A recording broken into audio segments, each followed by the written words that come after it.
सर्वप्रथम बाएं गुंबद पर एक और फिर दो नवयुवकों को देखा गया। एक युवक ने गुंबज के कमल दलों को तोड़ना प्रारंभ किया और दूसरे ने ध्वजा फहराई। पहला युवक दोनों हाथों को उठाकर विजय उद्घोष करता सा प्रतीत हुआ। आयोजकों को लगा कि ये 30 अक्टूबर 1990 को हुई घटना की पुनरावृत्ति मात्र है। मंच से प्रार्थना की गई कि कोई भी कारसेवक अनुशासन न तोड़े और जो लोग गुंबद के ऊपर हैं वो नीचे उतर आए। लेकिन एक के बाद एक युवक विवादित ढांचे के गुंबदों पर चढ़ते दिखाई दिए। संघ के कार्यकर्ता भी विफल रहे इस जन उन्माद को रोकने में।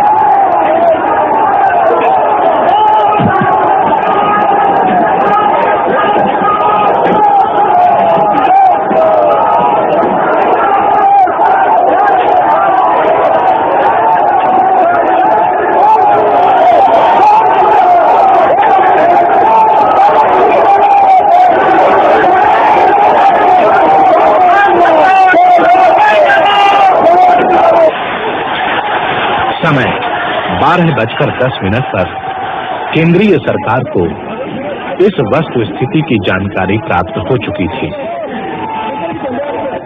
आक्रोश और उन्माद से भरी भीड़ के सामने प्रादेशिक सरकार द्वारा की गई पुलिस व्यवस्था असमर्थ सिद्ध हो रही थी।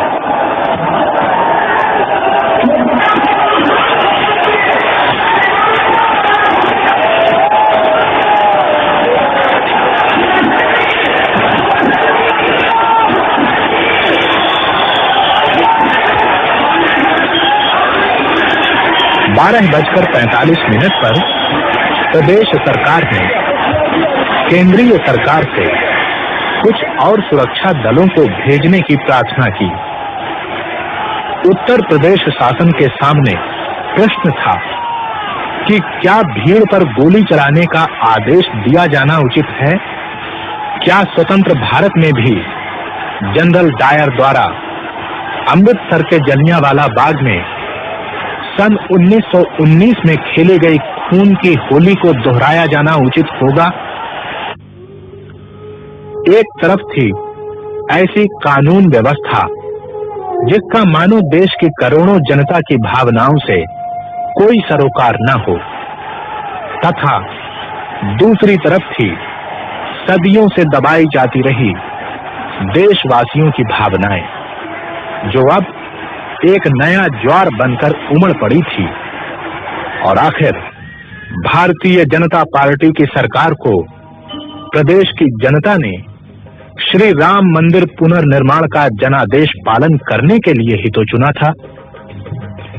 एक तरफ था उत्तर प्रदेश के मुख्यमंत्री माननीय श्री कल्याण सिंह तथा भारतीय जनता पार्टी के वरिष्ठ नेता श्रीमंत राजमाता विजयाराजे सिंधिया और सांसद स्वामी चिन्मयानंद महाराज आदि द्वारा सुप्रीम कोर्ट को दिए गए कानून पालन के प्रति प्रतिबद्धता के आश्वासन पत्र, जिनमें उनके मंतव्यों तथा निर्णयों की स्पष्ट अभिव्यक्ति थी कि भारतीय जनता पार्टी श्री राम मंदिर के पुनर्निर्माण के लक्ष्य को कानूनी एवं संवैधानिक मार्ग पर चलकर ही प्राप्त करना चाहती है। और इसी के साथ थी भारतीय जनता पार्टी सरकार के नीतियों की न्यायपालिकाओं, संसद तथा राष्ट्रीय एकता परिषद आदि अन्य सभाओं में की गई उद्घोषणाएं कि भारतीय जनता पार्टी की सरकार राम भक्तों पर किसी भी हालत में गोलियां नहीं चलाएगी।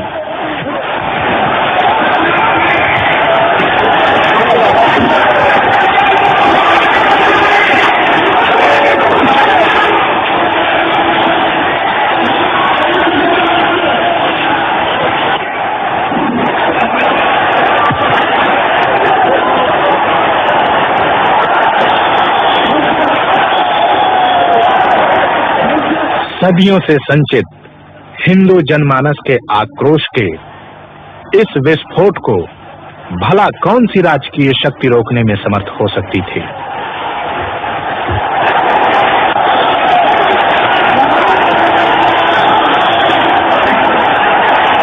मंच से राष्ट्रीय स्वयंसेवक संघ के सर कार्यवाह माननीय श्री एच.वी. शेषाद्री तथा अन्य नेताओं द्वारा की गई अपील भी विफल रही।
लोगों की भावनाओं का जब लगातार राज सत्ता द्वारा अनादर होता है तो अपमान की आग अचानक इसी प्रकार विप्लव बनकर फूट पड़ती है।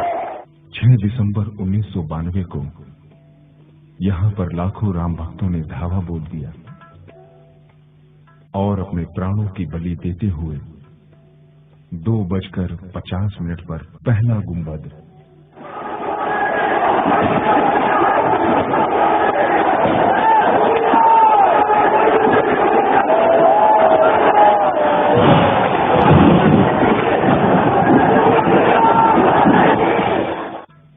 और 4:45 पर आखिरी गुंबद तोड़ दिया।